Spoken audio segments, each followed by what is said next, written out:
some track results. You can go all the way back to 1995 when he won the English schools. Well, he won the English schools in 1997. 1995, his first track event, 1500 meters, 4:43. And now here he is at the other end of his career, choosing one of the great stadiums to compete in, one of the great crowds to compete in front of, a very knowledgeable crowd who'll be, I'm sure, very appreciative of the fact that Farah has chosen to come here. And it's a little unusual because Mo Farah, since he's been winning at the global level, every year after the major championships since Daegu, he hasn't done this. He's run in the UK, he's run in Birmingham, but he's never come back onto the Diamond League circuit. And in fact, the last time he did it, in 2010, was here in Zurich. Then he finished 5th in the 5,000 in one of his fastest times, 12:57. So he knows what it's like here, and he knows how hard it is to come back after a major championship. So let's hope it's a good race for him. Well, Mo Farah can never be accused of shirking opportunities to race the best, Steve.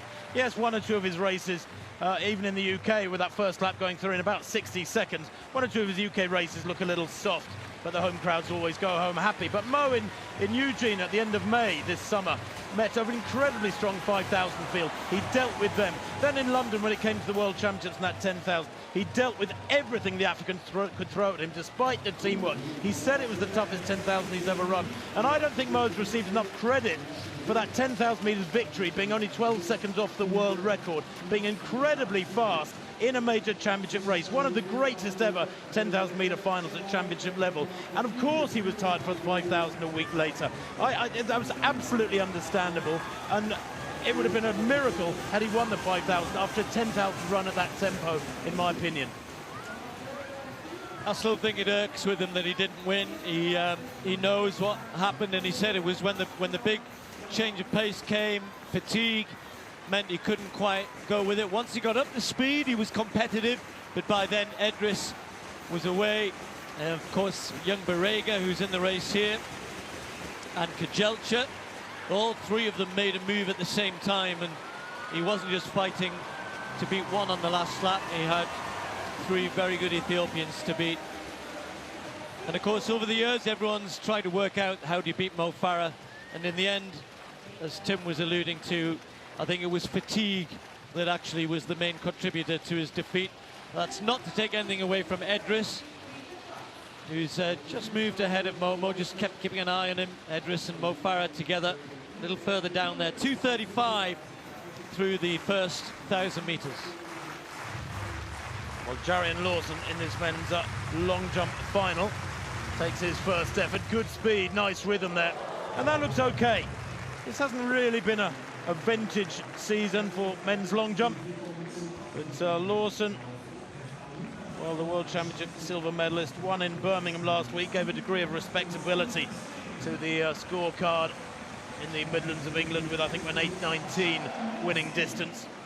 And that from Lawson as an opener. Goes out to 8:07. Early days in this long jump final as things stand for the American. He is the US champion. And yes, 8:07, a solid opener. Now, Samai, South African, opened his account with 8:14. He's, of course, the bronze medalist from the World Championships. This part of this resurgence in South African athletics, which has brought them such a fabulously strong squad through this 2017 season. He's experienced, Samai, good on the board there, as bronze medalist from the Commonwealth Games 3 years back. 5th in the world indoors last year, gets good height there. And that second round effort from the South African coming down at 8:23. Beautiful technique. Very well muscled, isn't he, the 25-year-old? He's moved on well from his 9th place status at the Rio Games. And 8:23, beginning to hit his straps. Well, Luvo Manyonga has been the sensation of this summer. He is the new world champion, the Olympic silver medalist in 2016, but its consistency has been quite supreme through 2017. 8:46 at altitude at Tignes since the World Championships. That gold in London, of course, has given him newfound confidence. World junior champion back in 2010, good on the board there. He fouled out in the first round. This second round effort brings him down at 8 meters 31. Takes an early lead, but it is South Africa in 1 and 2. Manyonga 8:31, Samai 8:23, and remember Lawson 8:07 at the end of the second round.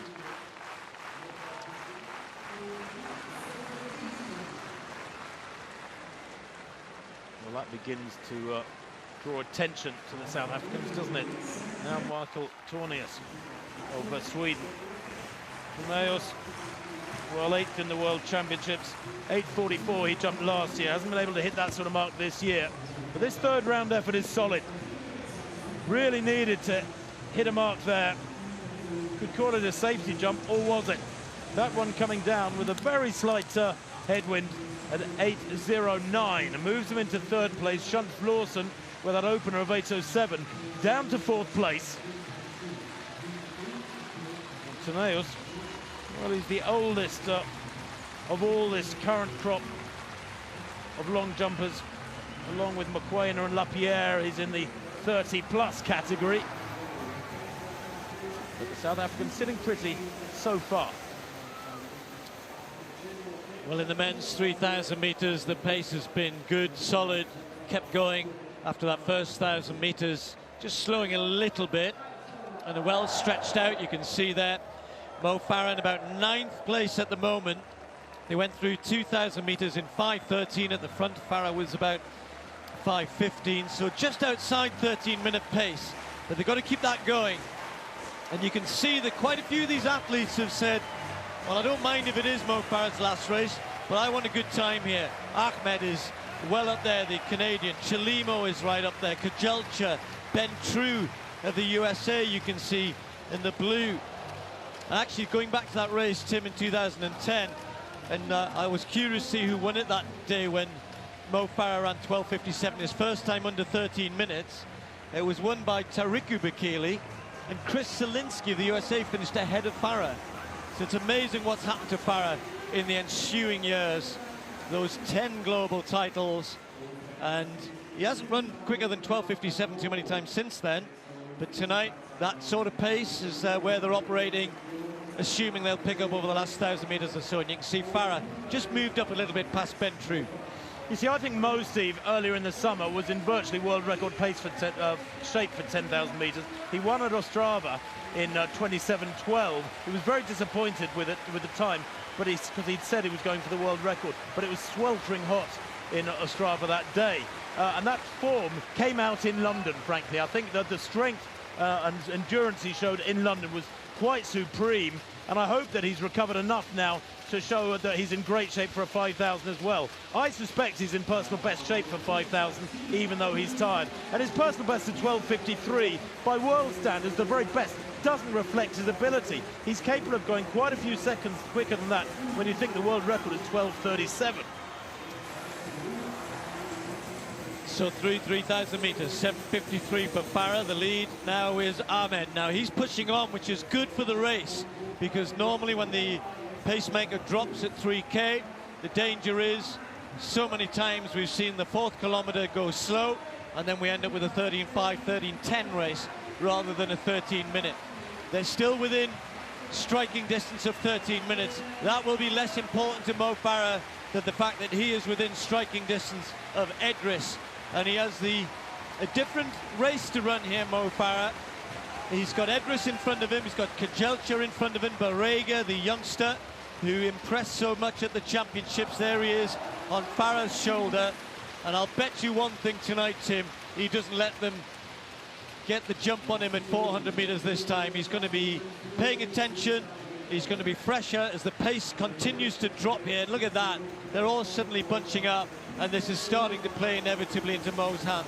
Well, you could argue, couldn't you, that Mo Farah, when he entered that 5,000 meters final in London a couple of weeks back, wasn't on a level playing field. He was running on very tired legs. All these 5,000 meter specialists, despite the fact they'd had a qualifying heat, came into that final relatively fresh, and they really made him work for it, didn't they? That silver medal that he took. But Mo tonight, well, he's fresh. We know he's got this astonishingly astute ability to get things right in races tactically. And again, Mo has outwitted the African. Have they got the better of him, Steve, tactically? I'm not sure they have, really, when you think that, you know, you don't want to big up too much the fact he was tired in London, but he was fatigued, and I think that he ran virtually the perfect race, aside from missing that extra gear down the home straight. These, 9 men have got away now, and they're not doing anything to defeat that Mo Farah surge that we know has won him again and again on the circuit.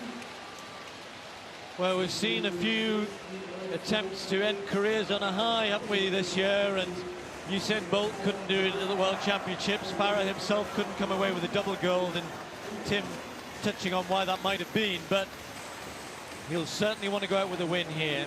But the others are there to spoil the party. The Diamond League title up for grabs, as well as the prize money. That won't bother Mo Farah. He's done pretty well, thank you very much, over the last few years. And Mo, now, as they move into the part of the race where he'll want to hold that position. And look at what happens. Ahmed goes not yet. 1,000 meters to go. 2:46, a slow kilometer there. That's why they're all bunched. And Mo Farah's been in this situation so many times. So many times he's come out on top.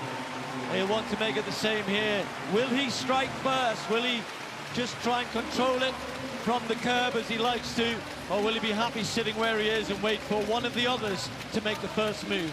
Well, again and again these last few years, we have wondered why the best that the Africans can find have allowed Mo Farah to control the race over the last 2 or 3 laps. And that surge there for Mo Ahmed, just to keep Mo Farah on his shoulder, was interesting, because the same tactic perhaps is being employed here. I got the impression with 1,000 to go, nearly a lap ago now, Mo Farah wanted to get to the front, wanted to start dictating proceedings, but he's not prepared to surge in a big way, Steve, to get to the front. Mo Ahmed had a fabulous double himself in London, running high, getting high positions in both 5 and 10. Now Mo Farah gets the front with 600 meters to run, but you can see the energy in that pack, can't you? The nervousness. They're desperately keen to make sure they match everything that Mo does and don't let him go. So finally Mo Farah moves to the front. The final act of a superb career on the track. 10 global world titles. Most of the time he's not won by very far. The smallest of margins won by big sprint finishes, and he's going to attempt to do the same here in the Diamond League final as they approach the bell where he wants to be.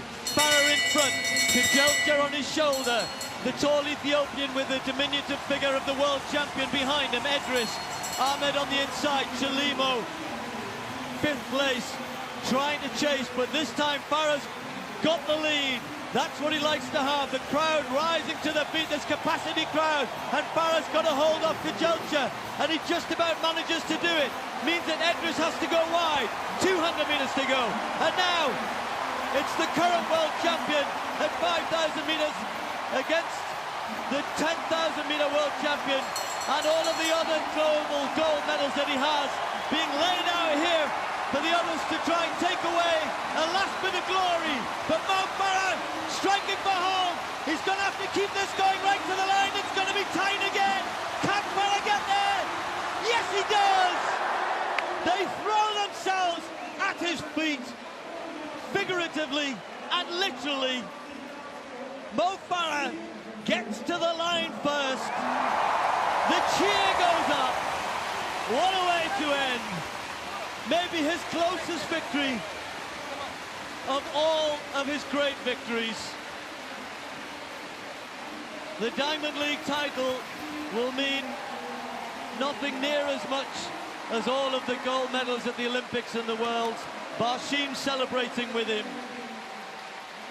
Edris throwing himself at the line. It wasn't to be for him tonight. Goodness me, that was close. And sometimes if you want to go out, make it dramatic, make it look good, not coming down the home straight waving to everybody, fighting tooth and nail. That's what I love about Mo Farah. He's competitive to the end. He never gives up. He doesn't want to get beat. Most of his career, he didn't know how to get beat.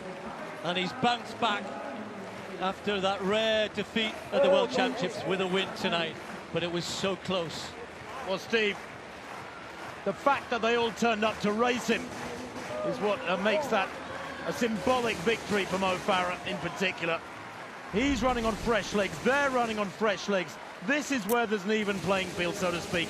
And Mo Farah literally having to dive at the line there as the others hit the track. It was the perfect end to a track career from this great champion. And this was the decisive moment, wasn't it? Mo going a little bit quicker, using a gear here that I think he'd prefer to have held in reserve. Kajelcha there being cut up a little bit by Edris. And down the home straight, Edris, I believe, with 100 to go, thought he could get past Mo Farah. 52.61, the final circuit there for Mo Farah. Look at the features of the Briton to the right of picture. They're coming at him, can't get there. Chalimo, Edris, the tall figure of Kajelcha. And Farah just holds his form as Chalimo can't find daylight between the pair of them. Desperately tight at the line there, but it is a win for Mo Farah to close his career, and I'm so happy for him because he's met the challenge again and again, Steve, so impressively. The gloves came off from all of them tonight, and that was a fair and square victory for the Briton. What a race. He's got some great pictures to hang on his wall of a great career, an illustrious career, and maybe that one might be one of the most dramatic. Mo Farah wins the Diamond League title in his last ever race. The winning time, 13.605, winning by just 0.04 of a second.